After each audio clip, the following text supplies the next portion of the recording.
Kulindeleke ukuthi kuqhansa izinhlansi engqungqutheleni yenqubomgomo yeANC njengoba abaholi beqembu bazokuba belandisa amagatsha ngokusetshenziswa kwemigomo yaphakanyiswa engqungqutheleni yango-2017. Izinto ezimqoka iqembu lizobe lizibheka isimo somnotho, ukugqoza kwamathuba omsebenzi kanye nokwehla kokwesekwa kwalo ngenxa yezinsolo zenkohlakalo. Evala ingqungquthela yokukhetha ubuholi KwaZulu-Natal, izolo umengameli weANC unxuse iqembu ukuthi lithumele izithunywa ezizokwazi ukubamela nokuqhamuka namaqhinga aqinile kule ngqungquthela yenqubomgomo.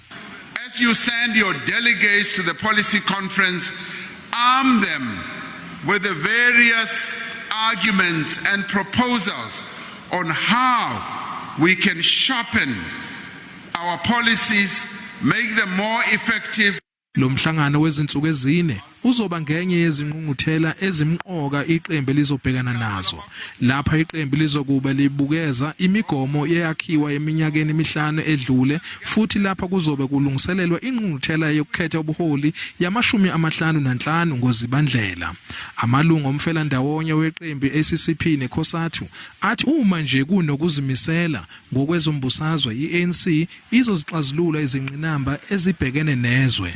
To tackle capitalist control of our economy, the throttle that we are suffering every day from capitalist control of our economy will be the biggest achievement. I-Cosatu nayo izoba nomhlangano okhethekile wesigungu esiphezulu ukuhlanganisa iziphakamiso nenqubomgomo yayo kule ngqungquthela. There are many good policies within the ANC to start with.